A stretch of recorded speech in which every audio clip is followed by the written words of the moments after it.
Welcome to Pastor Andrew's Inspirations.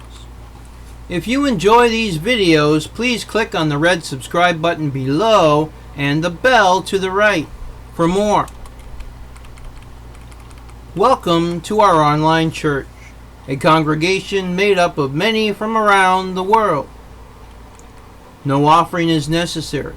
Subscribing and watching videos will keep us alive under God's watchful eye. Today we will be learning about the ancient city of Hattusa. Hattusa was the capital of the Hittite Empire in the late Bronze Age. Its ruins lie near modern Büyükkale, Turkey.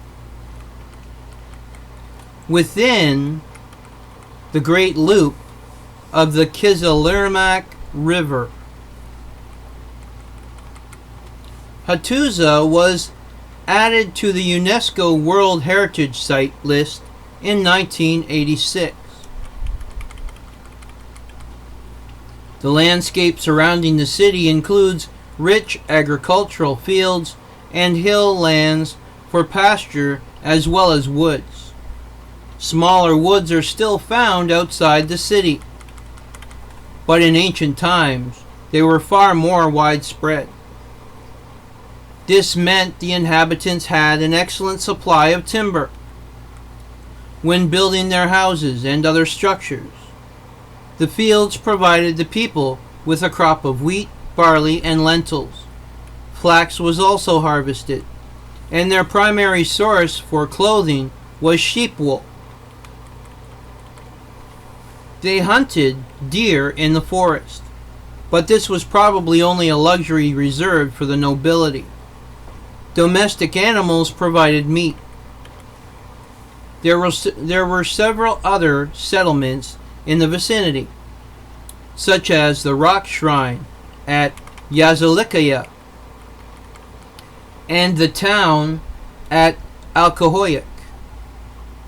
Since the rivers in the area are unsuitable for major ships, all transport to and from Hattusa had to go by land.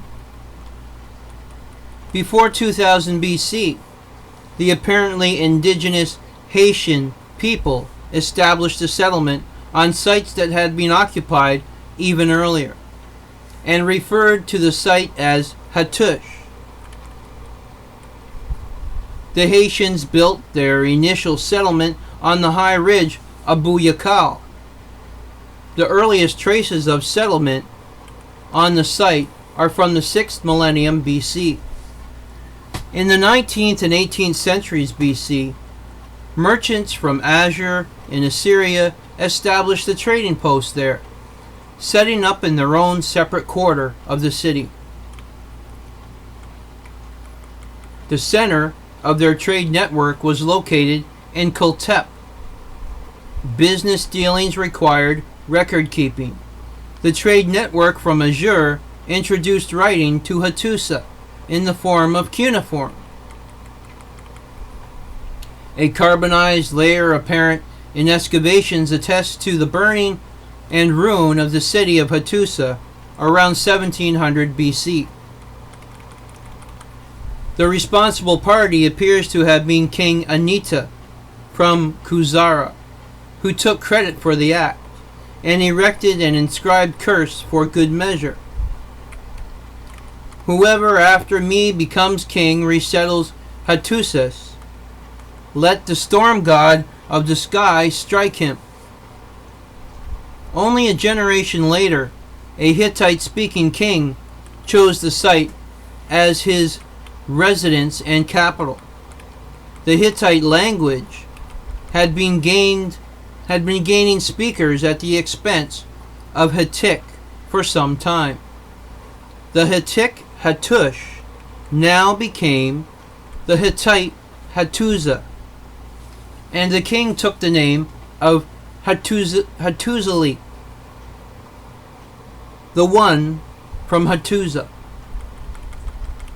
Hattusili marked the beginning of a non-Hattic speaking Hittite state and of a royal line of Hittite great kings, 27 of whom are now known by name.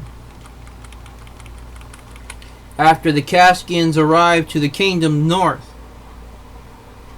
they twice attacked the city to the point where the kings had to move the royal seat to another city. Under Tudalia I, the Hittites moved north to Sapanua, returning later.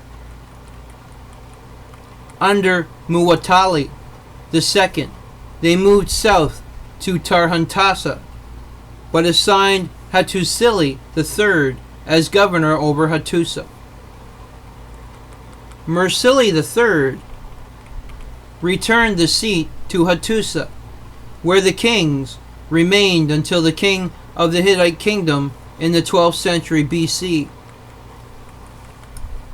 At its peak, the city covered 1.118 miles squared and comprised an inner and outer portion, both surrounded by a massive and still visible course of walls, erected during the reign of Suppiluliuma, or Suppiluliuma, like some pronounce it, the first, 1344 to 1322 BC. For those that didn't catch the name, it is spelled Suppiluliuma. Suppiluliuma. The inner city covered an area of some 0.497 squared miles and was occupied by a citadel with large administrative buildings and temples. The royal residence or acropolis was built on a high ridge now known as Büyükkale. The city displayed over 3.728 miles of walls, with inner and outer skins around 9 feet thick, and 6 feet of space between them, adding 26 feet of the total thickness. To the south lay an outer city of about 1 mile squared, with elaborate gateways, decorated with reliefs showing warriors, lions, and sphinxes. 4 temples were located here, each set around a particoed courtyard, together with secular buildings and residential structures. Outside the walls are cemeteries, most of which contain cremation burials. Modern estimates put the population of the city between 40 and 50,000 at the peak. In the early period, the inner city housed a third of that number. The dwelling houses that were built with timber and mud bricks have vanished from the site, leaving only the stone-built walls of temples and palaces. The city was destroyed together with the Hittite state itself around 1200 BC as part of the Bronze Age collapse. Excavations suggest that Hattusa was gradually abandoned over a period of several decades as the Hittite Empire disintegrated. The site was subsequently abandoned until 800 BC, when a modest Frisian settlement appeared in the area. In 1833, the French archaeologist Charles Texier, 1802 to 1871, was sent on an exploratory mission to Turkey, where in 1834 he discovered ruins of the ancient Hittite capital of Hattusa. Ernest Chantra opened some trial trenches at the village then called Bozakoi or Bogazkoi in 1893. Since 1906, the German Oriental Society has been excavating at Hattusa.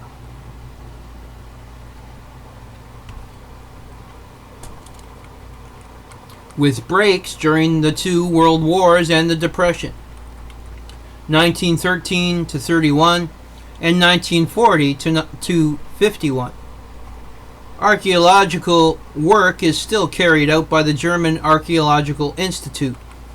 Hugo Winkler and Theodore Macready Bay conducted the first excavations in 1906, 1907, and 1911 to 13, which were resumed in 1931 under Kurt Battelle, followed by Peter Neve, Site Director 1963, General Director 1978 to 94. The Cuneiform Royal Archives.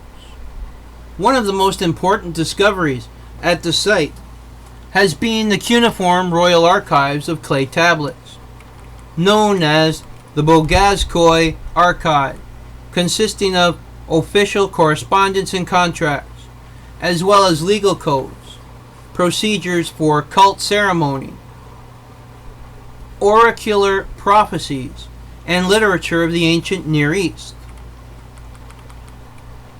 One particularly important tablet currently on display at the Istanbul Archaeology Museum details the terms of a peace settlement reached years after the Battle of Kadesh between the Hittites and the Egyptians under Ramesses II in 1259 or 1258 BC. A copy was displayed in the United Nations in New York City as an example of the earliest known international peace treaties. Although the 30,000 or so clay tablets recovered from Hattusa form the main corpus of Hittite literature, archives have since appeared at other centers in Anatolia, such as Masat Hayuk and Ortaköy.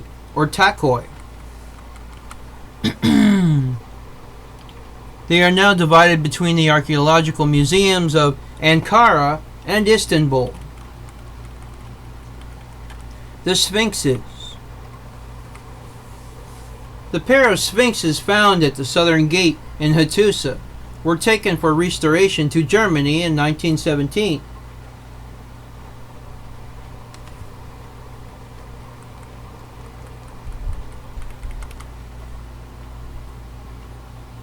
The better preserved was returned to Turkey in 1924 and placed on display in the Istanbul Archaeology Museum, but the other remained in Germany, where it was on display at Pergamon Museum from 1934, despite numerous requests for its return.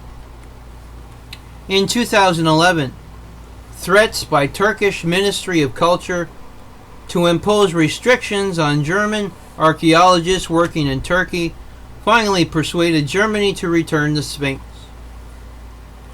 and it was moved to the Bogazkoy Museum outside the Hattusa ruins, along with the Istanbul Sphinx,